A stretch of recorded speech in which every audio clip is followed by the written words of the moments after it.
Hey everybody, today I'm here to talk about the Kyosho FW-06 Nitro on-road car. I have here the 1969 Chevrolet Camaro body. As you know, I love hot rods. I have the Kyosho Phaser Mark II Challenger body as well. And this is pretty much the same car with the Nitro engine. So let me show you the side of the box and some of the features of this car. As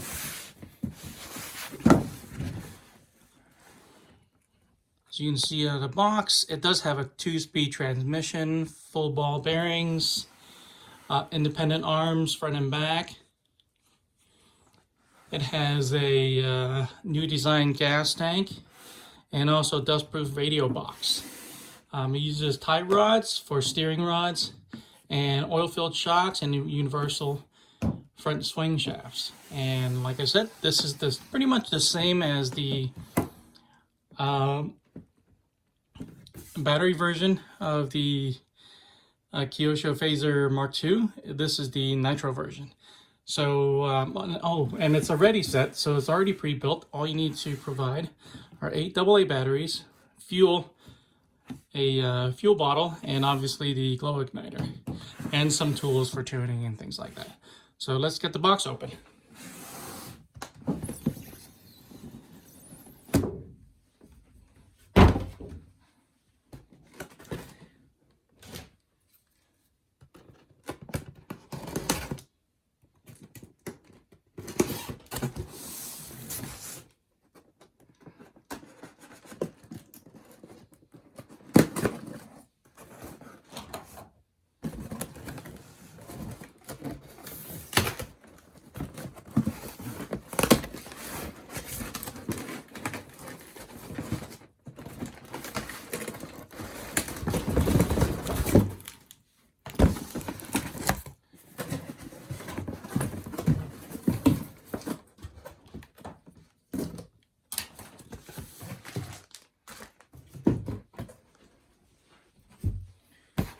All right, here we go.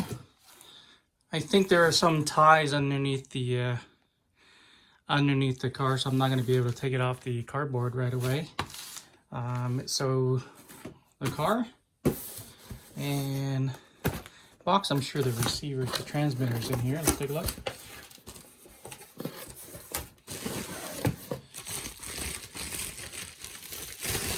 The stylish red Kyosho, I think entry-level transmitter. You have some wrenches and a first filter for you. And this is the manual, and I think there's a bind plug there. I don't know if you can see, but there's a bind plug there for the transmitter and receiver. And here is the manual. Okay. This is pretty much an operation manual. It's in several languages: Japanese, English, looks like German and French, Spanish, I believe. So it goes over pretty much standard operation, you know, how the wheels come off. And you should read, you know, as always, you should read through the whole manual before you start it.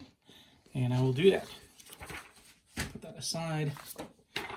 And here is the maintenance manual, which is very helpful.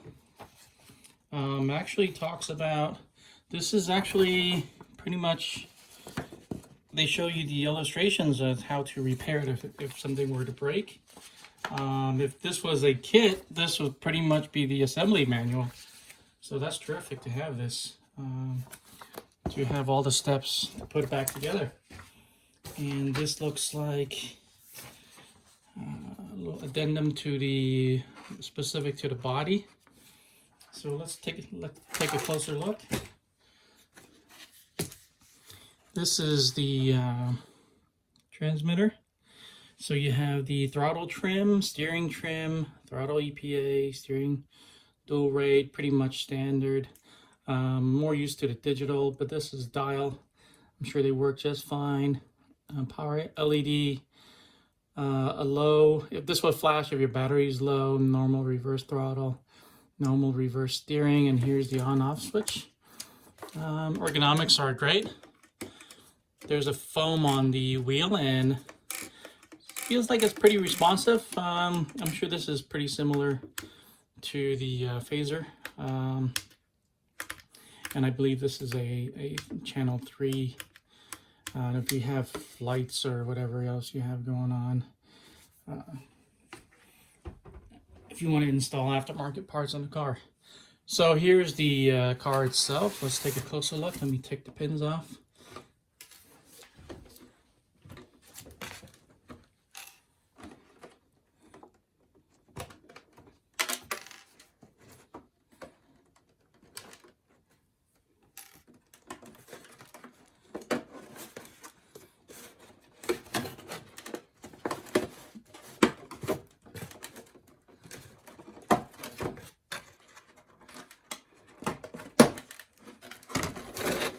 Before I look at the mechanics of the truck, I want to show off the body a little bit. It's quite a bit of detail, and I may not want to put this on the track. It's so pretty. There's a lot of detail here. You have light wells. I think you can install LED lights for headlights.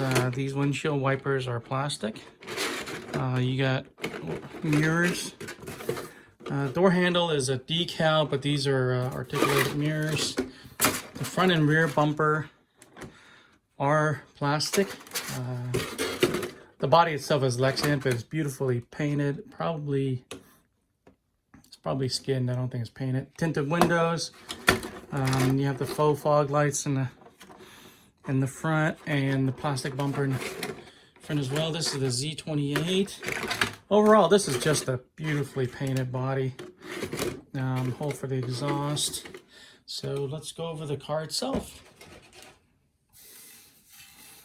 Now, I haven't taken this on the road yet, so I haven't really played with it. Don't know too much about it. I will do a follow-up video where I take this to the track and break in the engine and hopefully get our first run. So look forward to that video. But, you know, ergonomically, looks like everything is very well put together. Everything's very close together. Very low center of gravity. Looks like it's just barely cleared off the ground. This is a recoil crank starter. So you don't need a starter box. One thing I do like about Kyosho's, it does come with the recoil starter. These tires are fairly soft. There's not much traction on it. This is a 110 scale car, and I'm sure a lot of the other accessories that work for 110, I think bodies, the Tamiya bodies and other bodies that Kyosho have will fit on this. You know, it just depends on the hole adjustments, where you punch those holes. And I'm looking forward to this. This is going to be a fun little car for me to practice with, and I'm looking forward to taking it out of the box and playing with it. So look for my next video where I take it out and break it in on the track and hopefully drive it for the first time. Thanks for watching.